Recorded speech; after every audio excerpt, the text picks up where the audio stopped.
Assalamualaikum warahmatullahi wabarakatuh. Perkenalkan, nama saya Fahmi Fathur Rahman. Bapak, Ibu, saudara-saudara sekalian yang saya hormati, pernahkah kita bertanya apa yang terjadi ketika para penjaga keadilan justru goyahkan kepercayaan kita? Hari ini kita akan mengangkat sebuah tema yang sangat krusial dan aktual di Indonesia, etika aparat penegak hukum dan kepercayaan publik dalam perspektif Pancasila.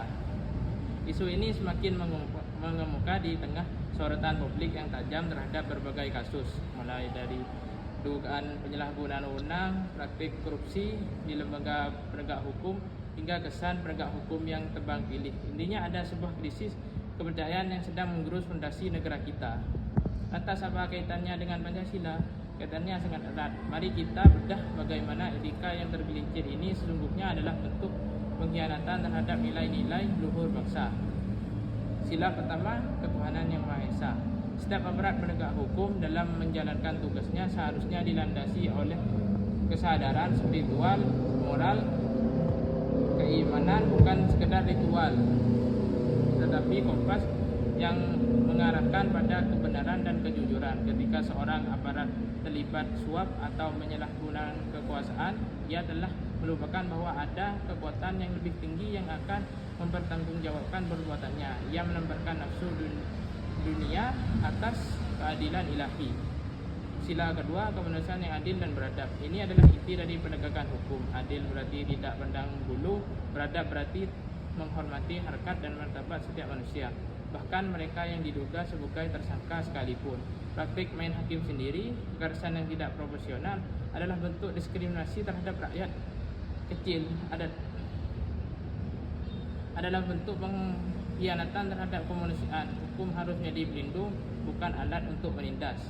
Sila ketiga, persatuan Indonesia. Penegakan hukum yang tidak adil akan memecah belah bangsa. Ketika rakyat melihat orang kaya yang berkuasa bisa lolos dari hukuman, sementara rakyat biasa harus menjalani proses hukum yang berat, maka di sini timbul ketidakpercayaan dan kebencian sosial. Ini akan menciptakan tembok antara negara dan rakyat yang pada akhirnya menggerus persatuan kita. Keadilan adalah berkat bangsa. Sila keempat, kerakyatan yang dipimpin oleh hikmat kebijaksanaan. Aparat penegak hukum adalah pelayan publik. Kekuasaan yang mereka miliki adalah amanah dari rakyat. Oleh karena itu, setiap tindakan harus didasarkan pada hikmat kebijaksanaan, bukan ego atau kepentingan pribadi. Mengedepankan musyawarah dalam mengambil keputusan, mendengar suara keadilan dari masyarakat adalah cerminan dari sila ini. Tindakan arogan dan tertutup justru menunjukkan kehilangan hikmat. Dan yang terakhir, sila kelima, keadilan sosial bagi seluruh rakyat Indonesia. Ini adalah tujuan akhir dari segala penegakan hukum. Hukum yang adil adalah sarana utama mewujudkan keadilan sosial. Ketika aparat hukum korup, keadilan sosial hanya menjadi slogan kosong di dinding. Rakyat tidak lagi merasa dilindungi dan negara adil hanya untuk segelintir elit. Jadi solusinya ada di mana?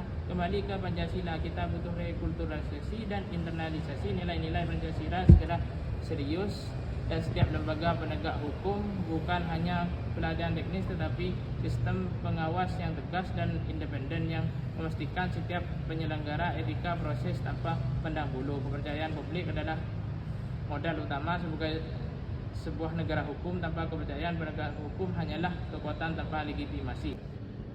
Mari kita bersama-sama mendorong terwujudnya aparat penegak hukum yang tidak hanya cerdas secara hukum tetapi juga berintegritas dan berjiwa Pancasila. Aparat yang tidak takut kepada siapapun kecuali takut kepada Tuhan yang Maha Esa dan bertanggung jawab kepada rakyat. Karena itulah esensi dari Pancasila yang sesungguhnya. Sekian dari saya, kurang lebihnya mohon maaf. Wassalamualaikum warahmatullahi wabarakatuh.